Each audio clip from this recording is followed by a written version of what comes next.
Hello friends, welcome to the channel. I am Maruk और जैसा कि आप जानते हैं कि मैं डील करती हूँ डेली करंट अफेयर्स के साथ। तो आज का जो करंट अफेयर है वो है 30 जुलाई 2024 का। So before we start our session it says कि पुरानी बातों को आज का टाइम मत लेने दो। Don't let yesterday take up much of today. जो बीत गया सो बीत गया, इन सिंपल वर्ड्स। इसके साथ हम जो मेजर न्यूज़ है that is coming from the international diaspora, that is the quad. Quad माने चार, right? So these we are talking about these 4 countries, जिसमें से आते हैं हमारे India, Japan, Australia and United States of America. Here we are with the 4 countries, right? Staying Japan, India, United States and Australia. So ये collaboration है, ये quadrilateral group है जिसमें से आते हैं Australia, India, Japan and US. जो इनकी इंटेंशन है इस ग्रुप को बनाने के लिए वो है कि इंडो पैसिफिक पार्टनरशिप को एक्सपैंड किया जाए और ईस्टर्न साइड की तरफ जाया जाए for maritime domain awareness into the Indian Ocean region. जो फॉरेन मिनिस्टर्स इन चारों देशों के मिले टोक्यो में मंडे को, दैट इज 29 जुलाई 2024 में। एड्रेसिंग द मीटिंग, जो एक्सटर्नल हमारे अफेयर मिनिस्टर हैं दैट इज एस जयशंकर, उन्होंने कहा कि द 4 क्वाड कंट्रीज अपनी डेमोक्रेसी पे they are going to work as a powerful stabilising factors in the international diaspora.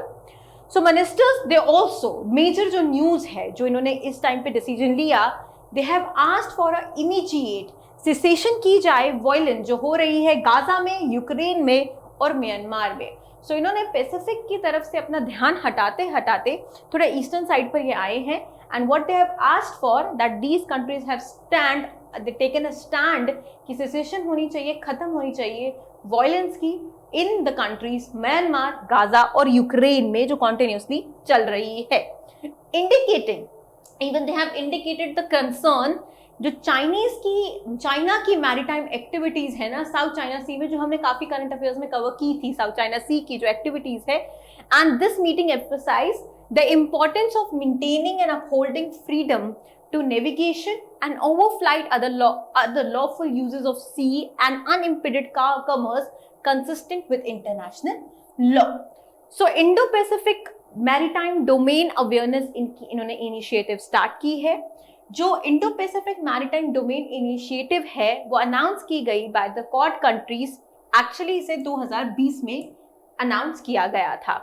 So this initiative ये टेक्नोलॉजी और ट्रेनिंग इनिशिएटिव है एनहांस करने का मैरीटाइम डोमेन अवेयरनेस को किस रीजन में, इंडो पैसिफिक रीजन में, और इसे क्रिटिकल वाटरवेज की ट्रांसपेरेंसी की वहां पर एग्जैक्टली हो क्या रहा है उसे इंटरनेशनल डायस्पोरा में लाने के लिए।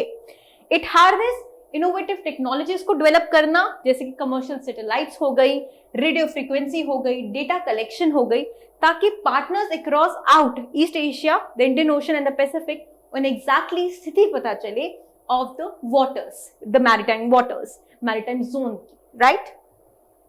सो 2007 में अगर थोड़ी हिस्ट्री को हम कवर करें क्वाड की, तो 2007 में ये इनिशियली फॉर्म हुई थी। 2007 में एक इनफॉर्मल मीटिंग हुई थी लीडर्स जो साउथ ईस्ट एशियन नेशंस के थे। ये जापानीज प्राइम मिनिस्टर शिंजो एबे थे जिन्होंने ये प्रपोज किया था इस क्वाड को बनाने के लिए। 2012 में जो प्राइम मिनिस्टर जापानीज थे उन्होंने हाईलाइट किया कि एक democratic society security diamond in Asia में बनना चाहिए, जिसमें ये 4 कंट्रीज इंक्लूडेड होनी चाहिए, जिसमें ऑस्ट्रेलिया, यूनाइटेड स्टेट्स, जापान और इंडिया आते हैं।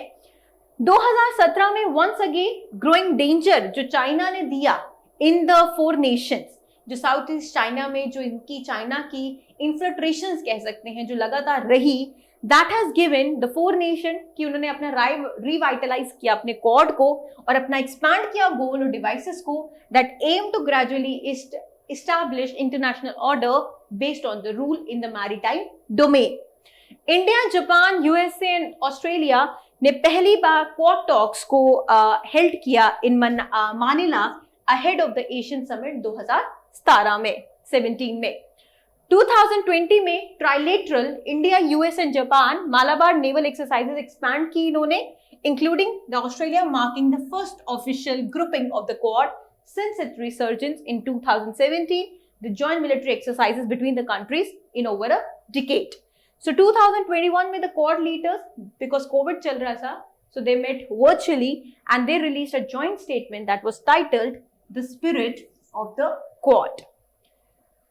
So here we are in the next from the defense diaspora, which is कि डिफेंस एक्विजिशन काउंसिल ने अनाउंस किया है, अप्रूव किया है अमेंडमेंट्स टू MQ-9B UAV जो डील है यूएस के साथ. सो इतना समझ लीजिए, ये जो एयरक्राफ्ट के डील की बात हो रही है वो है MQ-9B और ये जो डील है वो है यूनाइटेड स्टेट्स के साथ. And what we are going to learn about in this article is about the defence acquisition council.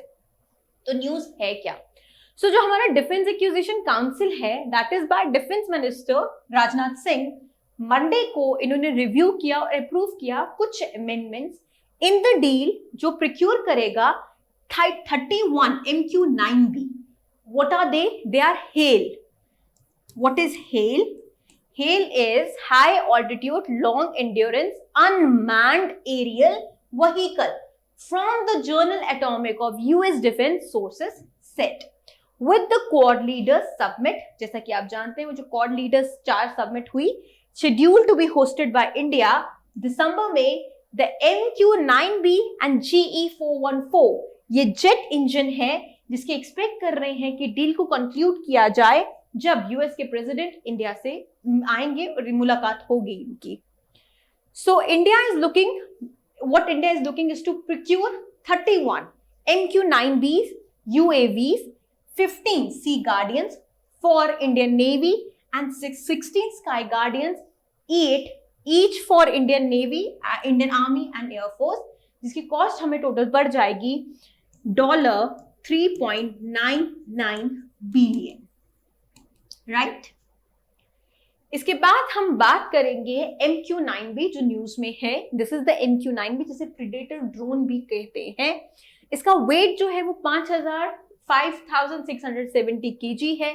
Fuel इसकी कैपेसिटी जो है वो है 2721 kg है. राइट. क्रू जो इसमें बैठते हैं वो है 2 पायलट्स ग्राउंड कंट्रोल स्टेशंस पे. जो वेपन्स ये यूज करता है वो है laser guided missile, anti tank missile, anti ship missile. Missions जिसमें ये यूज किया जा सकता है वो humanitarian, search, law enforcement, border enforcement, defensive counter attack, air में airborne early warnings. Missions electronic warfare हो गया, एंटी सरफेस वॉरफेयर में भी, एंटी सबमरीन वॉरफेयर में भी यूज हो सकता है, airborne mine counter warfare measures में, लॉन्ग रेंज स्ट्रैटेजीज, ठीक है, ओवर द होराइजन टारगेटिंग में भी. सो MQ-9B प्रीडेटर ड्रोन है, अनमैन्ड एरियल व्हीकल है, दैट इज UAV. ठीक है, unmanned aerial vehicle. What is unmanned aerial vehicle? कि the crew sits in the grounding station, not in that drone. So MQ-9B Guardian, Sea Guardian, ये maritime है, focused version of the Sky Guardian जो aircraft system में use होता है for the maritime things. MQ-9B drones can also be known as, they are known as predators because they are high altitude, long endurance drone और ये 40 घंटे तक satellite use करते हुए fly कर सकते हैं in the sky. 31 MQ-9B Predator drone of which the Navy will get 15 Sea Guardian drones मिलेंगे इन्हें. आर्मी और इंडियन एयरफोर्स को 8 ईच मिलेंगे, that is 15 + 16, and land version sky guardians. They can be used for offensive missions के लिए use किया जा सकता है, रिकॉनाइंस के लिए यूज किया जा सकता है, सर्विलेंस और इंटेलिजेंस ऑपरेशंस के लिए भी ये यूज किया जा सकता है. Now we are talking about कि डिफेंस एक्विजिशन काउंसिल है क्या. So defence acquisition council highest decision making council है डिफेंस मिनिस्ट्री में, जो डिसाइड करती है न्यू पॉलिसीज को, कैपिटल कौन कौन सी एक्वायर करनी है हमने 3 सर्विसेज के लिए, that is navy, Indian coast guards and army, navy and Indian coast guards. So minister जो है of defence is the chairman of this council, that is the जो डिफेंस मिनिस्टर होते हैं वही इसके चेयरमैन रहते हैं. ये फॉर्म हुई थी after the group of ministers recommendation on reforming the national security system in 2001. जब 1999 में पोस्ट करगिल हमारी सिचुएशन आई थी, 2001 में इसे बनाने के लिए रिकमेंडेशंस दी गई थी. चले नेक्स्ट इज वेरी इंपॉर्टेंट कि सेंटर ILO के खिलाफ एम्प्लॉयमेंट रिपोर्ट के खिलाफ जो आईएलओ ने पब्लिश की थी उसके खिलाफ कंप्लेंट आने लगी है in the United Nation. So India founding member रह चुका है आईएलओ का, Indian international that is labour organisation का।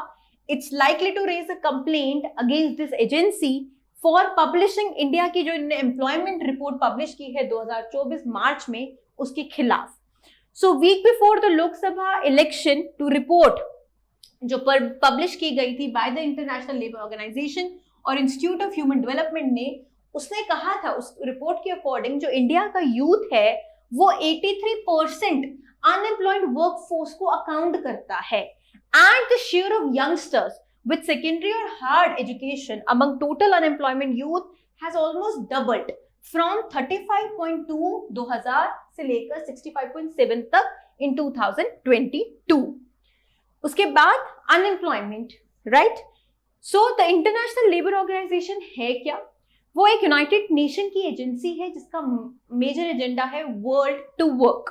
मैंडेट इसका रहता है to advance social and economic justice through international labour standards, हम कह सकते हैं।